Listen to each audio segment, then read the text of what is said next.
Good afternoon for everybody. I'm very curious to listen all the presentation, and I feel myself a little bit of a black sheep here because after so many heavy story, now I came to show some beauty of the nature. I'm working as a nature photographer for 15 years now. I'm living in a small farm in Hungary, 7 kilometers from the closest village. And I also do height photography most of the time, and I bring the short story of these images. One of my favorite projects is to learn a little bit of ethological part of the target what I like to photographing, and then usually I build a hide with a one-way glass. So I hide myself behind this one-way glass, and I can see out freely, and the birds or the animals cannot see inside. But inside, I have to dressing very well because this one-way glass just on the border. So if they can see the moving of my hand or the white color lens, the black is no problem, but the white one is easy to see, recognize behind this one-way glass. Sometimes the animals are coming really, really close, and it's a wonderful experience. It's an opposite of a zoo. You are in a cage, the birds, animals are free, and they are come to you. And it's a very, very good experience. It's a very private, to see a very private life of these animals. But sometimes this distance is not close enough. If I want to use fisheye lens for photography, I have to be much closer. Therefore, I build up a system which could be remote controlled from behind the mirror. I put my camera in this small box, and I could control it from the hide. And I was hoping to get some birds as close as possible, which was first time 8 years ago.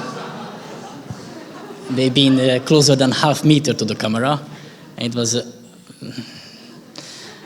unbelievable experience to see these creatures from such distance. Of course, through a laptop, because they were 3 meters from me, but they were half meter from the camera. And then the problem starts.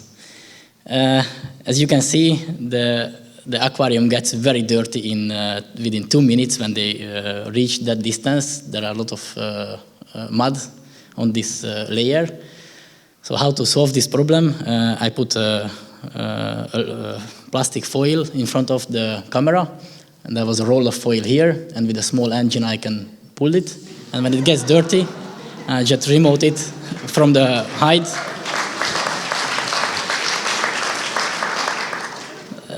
Usually these things what I'm showing now is absolutely homemade things, because I have to find solution on the field within 1 day, because when a nature topic is working very well, it's almost guaranteed it's not working next week or even tomorrow.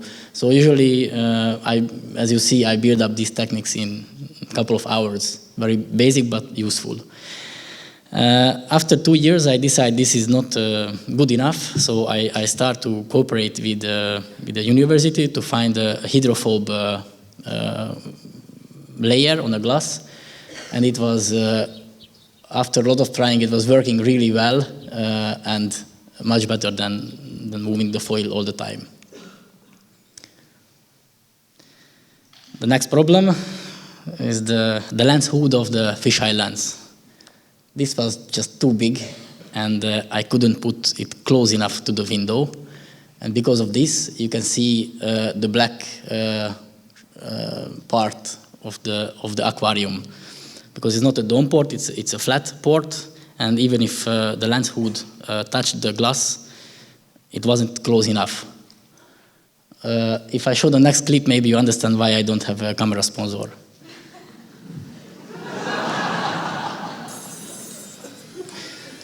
It was very simple. Again, in 1 hour, I just take it apart and cut it off, and I can get 2 centimeters more. And with this, I reduce that black border a lot. The next problem is the color of the night, because when I'm going out, I see blue and black colors, but not these reddish things.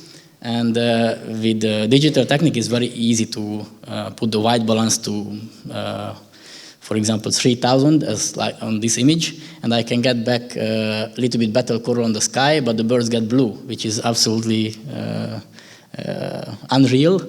So what I made is to put a yellow filter in front of the flash, and flashing the animals with yellow light.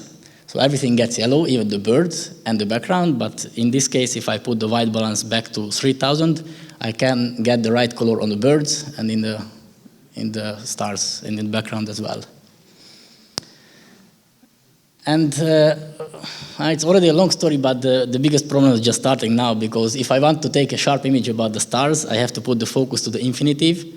And if I want to get the birds sharp, which is standing closer than a meter to the camera, I have to put the sharpness very close. And for the stars, I have to use f2.8 full open. And for the birds, if I'm using f2.8, it will be, I can choose if the stars are sharp or the birds. But I want to do both in the same shot, so I had no other choice but changing the focal, the focus while shooting, which is quite easy when I'm in the hide and the camera is in my hand. But if it's in the aquarium, 3 meters from me, I need to find a very simple solution again. And with this spring, with this motor, you can see it's moving from 1 meter to the infinitive, always when I want it. So the colors are okay, the birds are close enough, the camera is clear, but these birds are not sharp, because this guy is sharp. It's half meter from the camera. The focus is here, f2.8. I'm shoot with the flash, and then in the rest 29 seconds, I put the focus to the infinitive and get the stars also in the background. So I start thinking further, how can I get all the birds sharp? If I could use f13, for example, it would be wonderful, but then I couldn't get the stars. So what I can do is change the f-stop while shooting also, which is not possible in the camera, unfortunately. I guess not many people thinking to change the f-stop while shooting, but if you shoot more than 1 second, it makes sense. The next solution is maybe it's the easiest, but it's another camera destroying thing. I just take it apart and I see which part is the responsible to keep the aperture closed. It's a small spring inside, so I decide to make a hole on the lens and put a fishing line on the spring.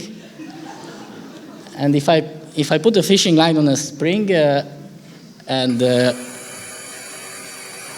pull it when I want, then I can open the aperture anytime I want it. So it is, on the field it's working like here. Just go back a little bit for a short time. Come on. Yeah, so that's fishing line. It's opening the aperture anytime I want. And now it starts to be so complex, I had no other choice but making a program for this whole thing.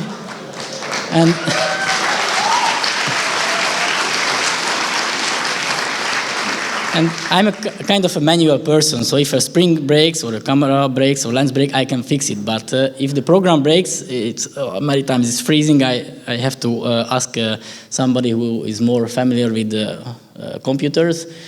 But after some years, I can say we have a very good program, but I can use on the field as well, and I can make all the setup when I want to shoot, for how many, when I want to start it, for how many frame, how many second space between, and it's very, very, very useful. But it takes at least 5 years until I get the first image I wanted, all the birds sharp and also the stars, which it doesn't work when the moon is on, which it doesn't work when cloud is on. Maybe 1 time out of 15 times you can get some result at the evening.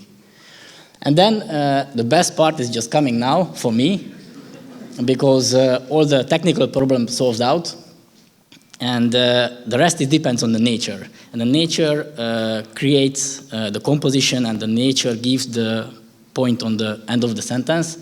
For example, if they are moving, the image is not as good if they stay for a long time in one place. What happened here, the shutter speed is about 30 seconds, and after the flash, the zebra moves, and because of this, you can see the stars in the body. So I can get the stars sharp and also the zebra sharp, and everything is cool, but the zebra was not cooperative.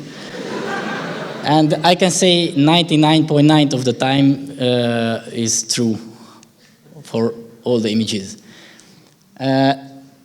If I can motivate them a little bit more with some food, to keep the head down for a longer time, even with 30 seconds, the wild boar can move just a little bit. You can see the shadow is going here and a little bit of stars in the head, but not so much.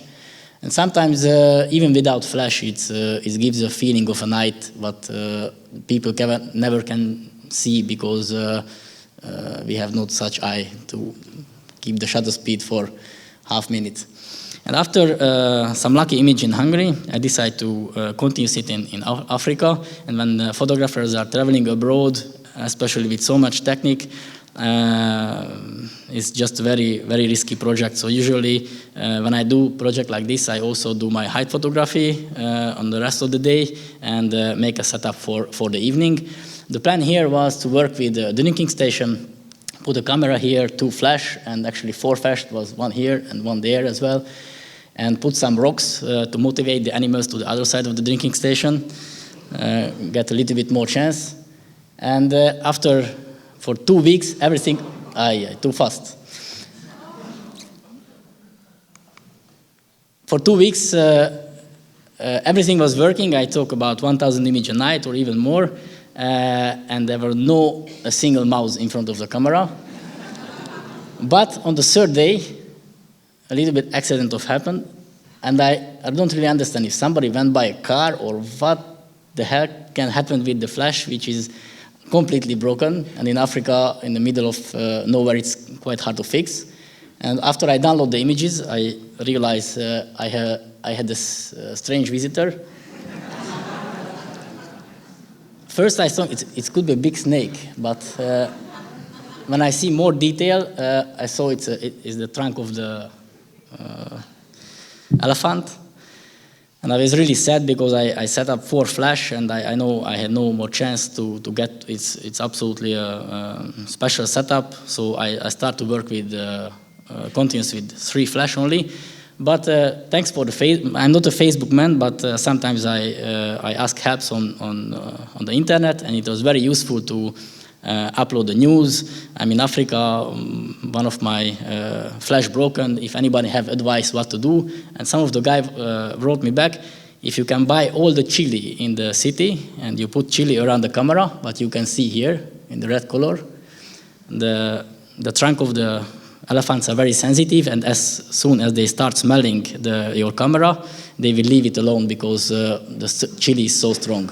And it was working really, really well for the next 2 weeks. I don't know how the elephants feel, but I feel much better to keep all the equipment safe.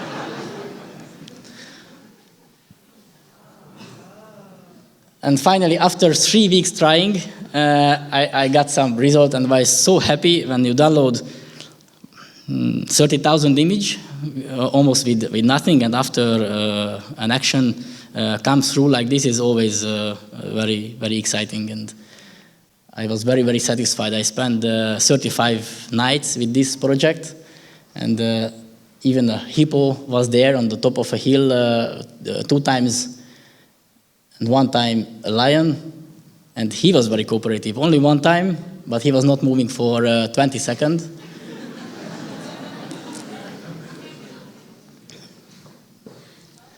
And then, just the end of the story, I realized the elephants, they don't want to come to drink. Maybe they just come to break down the flesh. I don't know, they were there around every night, but they didn't come close enough. And I called one of my friends in the Budapest Zoo from Africa, give me please advice how can I attract the elephants. And they say they like to eat fruits, vegetables, and these things. If they don't like the water, maybe they come for that. And I make a test. I made a nice Swedish plate for the animals. they can choose what to feed. Of course, I talk with the rangers as well, which food is allowed and which is no problem for the animals. And I realize the orange, that's the drug for the elephant, and I hide some oranges here, and that's how I get the elephant on the right place. Thank you very much.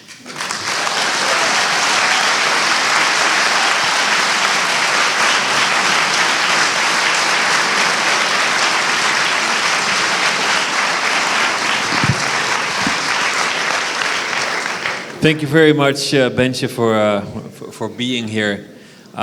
You must have an incredible amount of patience. How do you train that? I tried a lot of different kind of hobby, and everything was connected with the nature.